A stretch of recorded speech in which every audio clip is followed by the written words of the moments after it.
This exploded machine is capable of a marvelous feat. These parts, when assembled correctly, are able to interact with this silver plastic thing and make melodious sounds for you to enjoy in the highest of fidelities. Am I being vague? Maybe.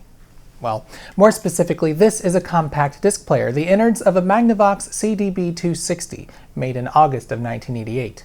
From what I can gather, this is a pretty basic CD player, even for the time, but that's fine. In fact, it might even be better. So in the last video, we talked about how the data is stored on a compact disc.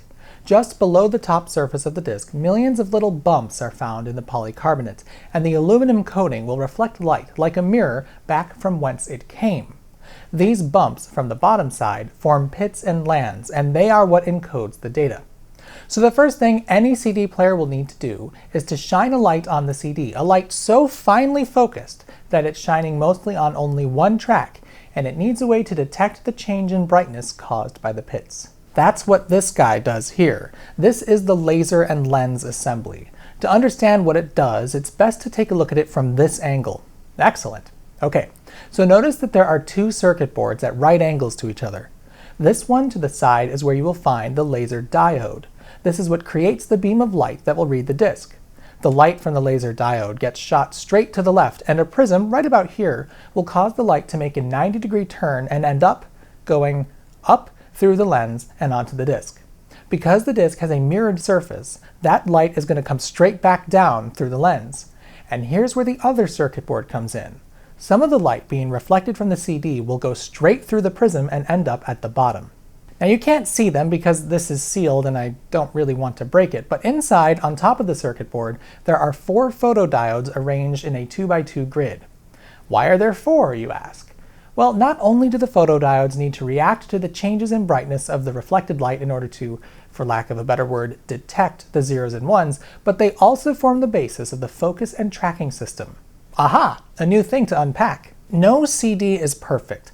All of them are going to have some deviations from perfectly flat, and they're also probably not going to be held exactly perfectly centered, so the track of pits will waver like this off-center record.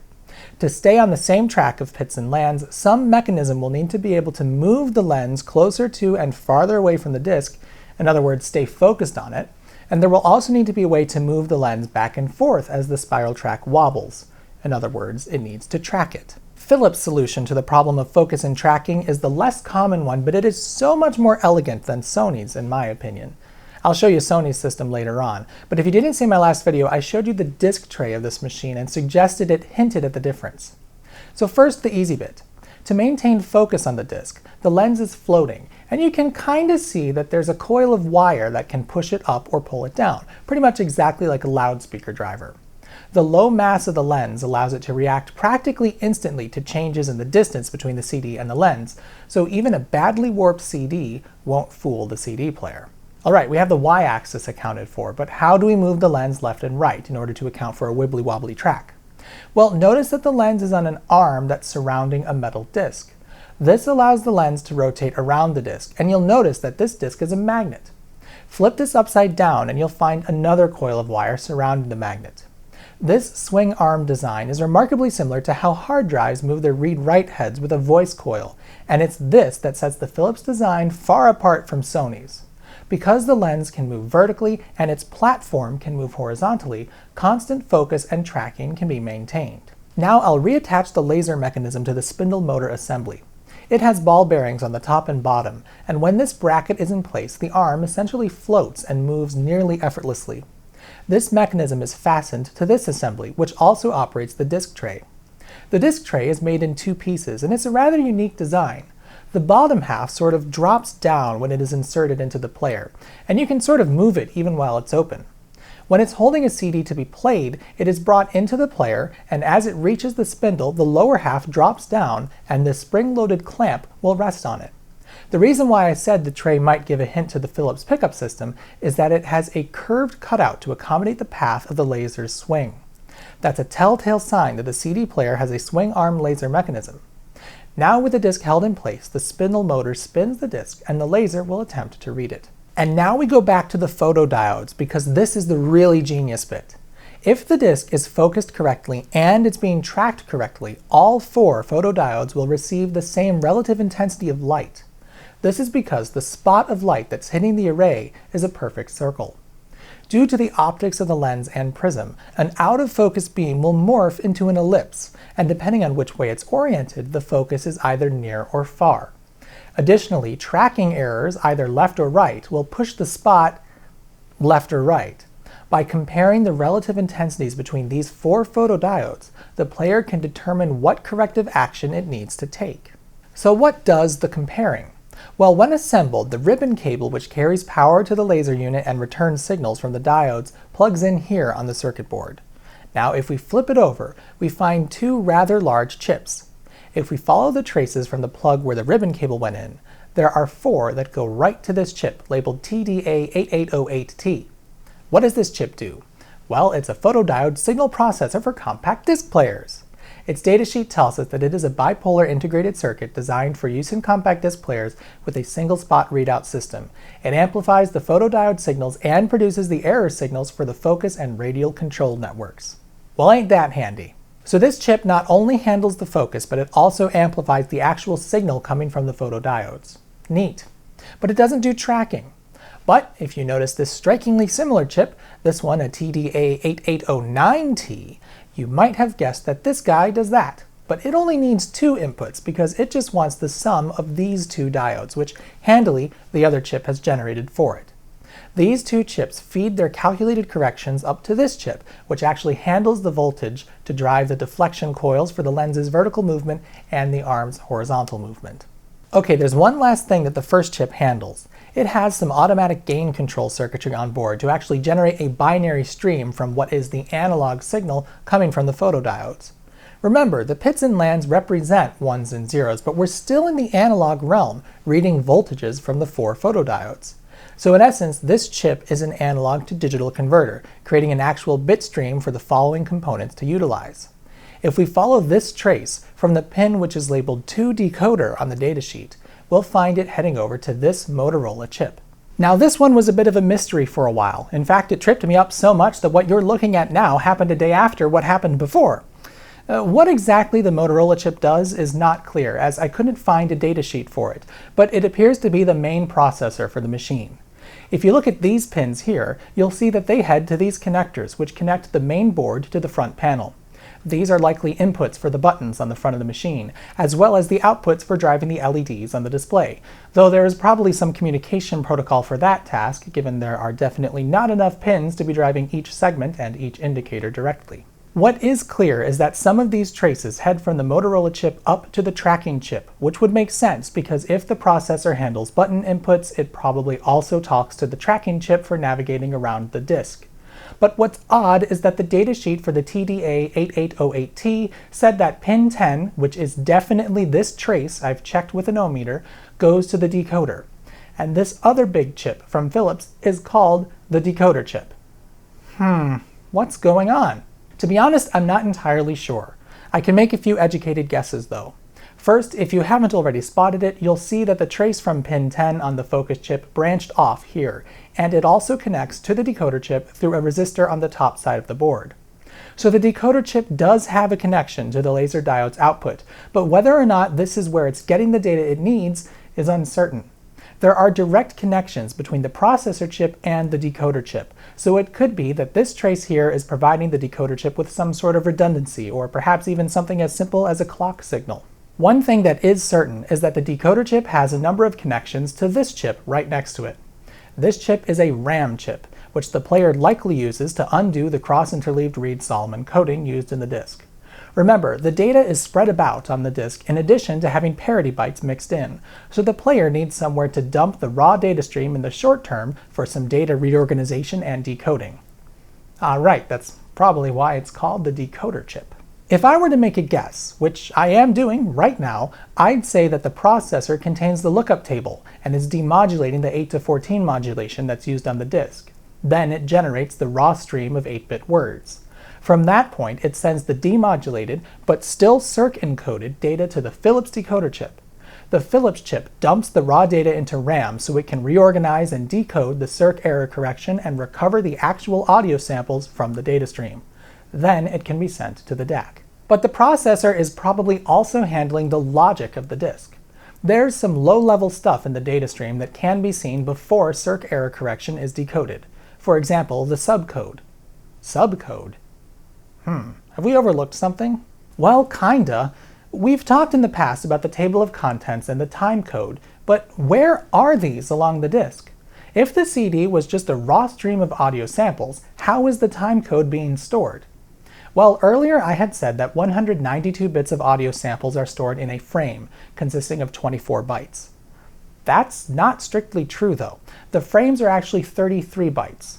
Now, if you've been keeping track, Reed-Solomon code produces a parity byte for every 3 audio bytes, which would mean that in 24 bytes of audio there should be 8 redundant parity bytes. That would bring the frame to 32 total bytes, but there's an extra one. Ooh, the plot thickens. That is the subcode byte, of which there is one in each frame. 98 frames comprise the timecode frame, sometimes also called a sector, though the use of the term sector was added in the CD-ROM days and is not part of the original Red Book standard. However, I'm going to continue to use the word sector because frame and timecode frame are too similar. These combine to create 1/75th of a second of audio, so each second contains 75 timecode frames, or sectors, which comprise the most specific time references there are on the CD. The way the subcode is handled is pretty ingenious. Though there is only 1 byte per frame, a total of 96 frames have a usable byte per sector. The first 2 in a 98-frame sector are used as a synchronization word. Now, you might have realized that 96 is divisible by 8. So rather than just create 1 bit stream, each subcode byte actually represents 1 bit of 8 subcode channels. Depending on which channel the player wants to read, it will be looking for the nth bit in each subcode byte and stringing them together.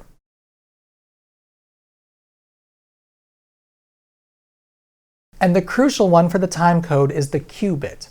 And even within just that data stream, there's some extra specificity. The first bits of the Q channel are actually signifying specific information about the disk, and it's the 72 bits before the last 16 that we need to look into.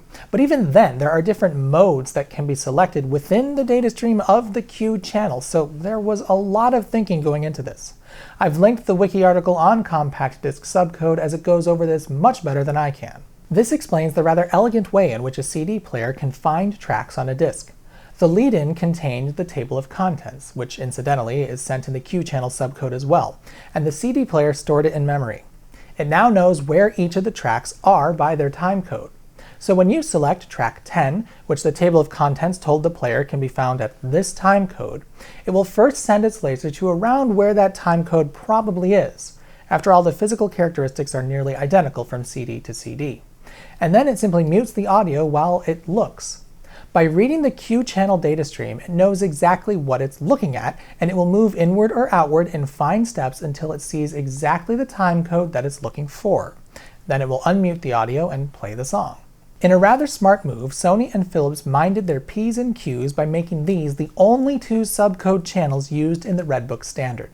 6 entire data streams were left unused for future extensions of the standard, and each of these streams, when discounting the 2 synchronization bits, can produce 7.2 kilobits per second.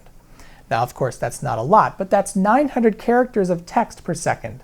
Multiply that by 6 channels and you have 5.4 kilobytes per second of untapped data available, or about 24 megabytes total for a 74-minute CD. In later years, this would be used to produce some nifty things, which we'll get to, don't worry. But just imagine for a moment how crazy forward-thinking that was. In any CD, there were more than 16 3.5-inch floppy diskettes worth of data sitting completely unused. And in 1982, these things weren't even in commercial production yet. Plus, they wouldn't hit 1.44 megabytes in size until 1986.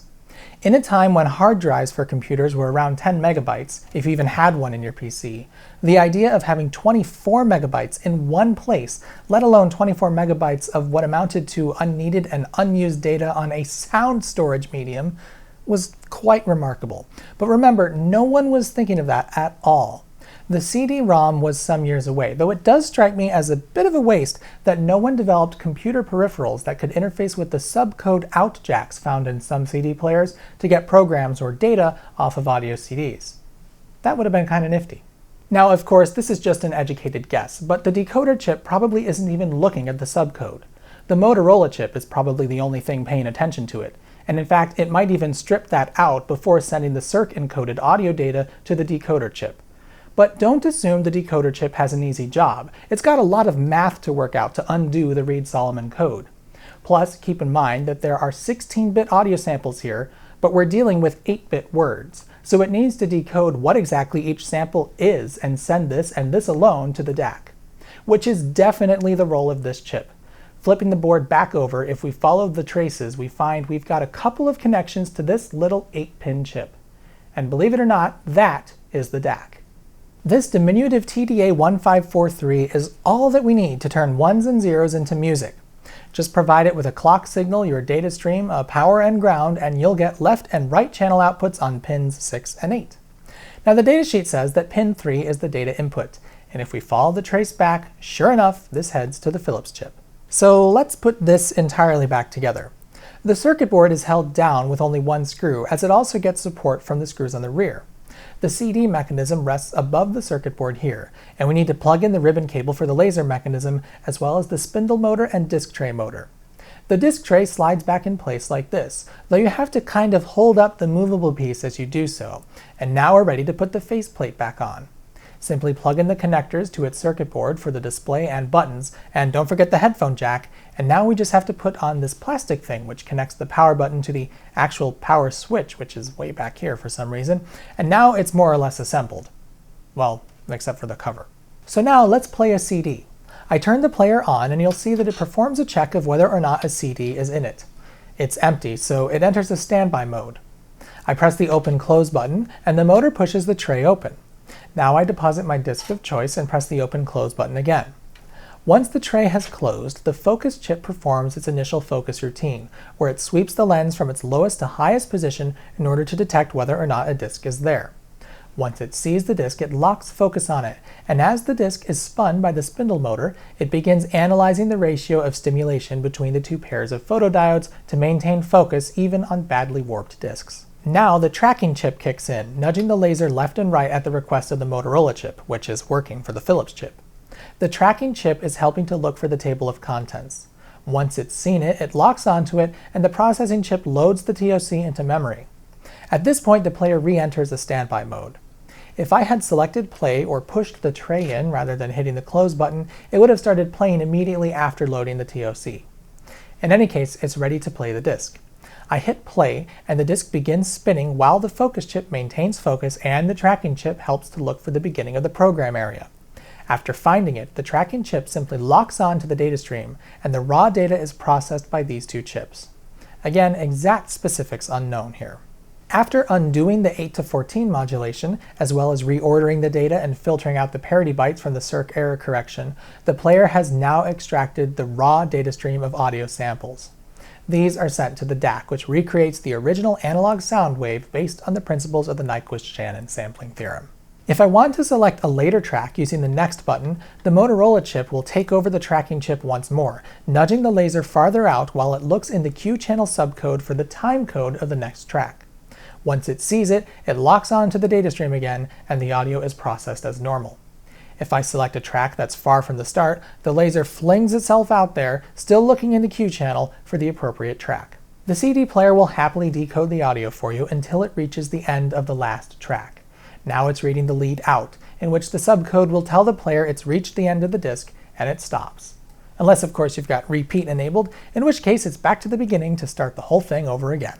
That was intense, like the circus. Oh no, you're seeing the CD player all disassembled again. The continuity errors, the horrors.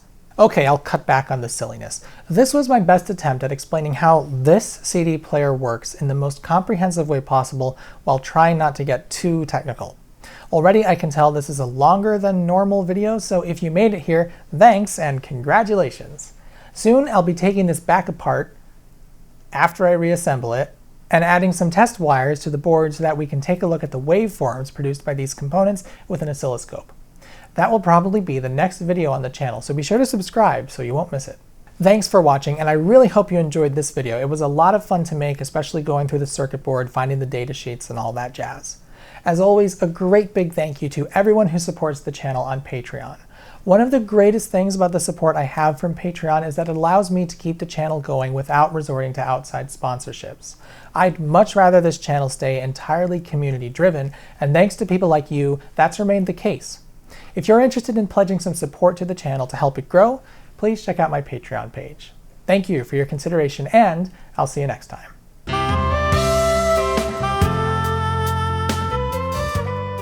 Binary stream from what is the analog... No, that was right, okay. That it represents. These continue to create 1/75th combine. But even then, there are different modes which the CD player stored in memory. It now knows where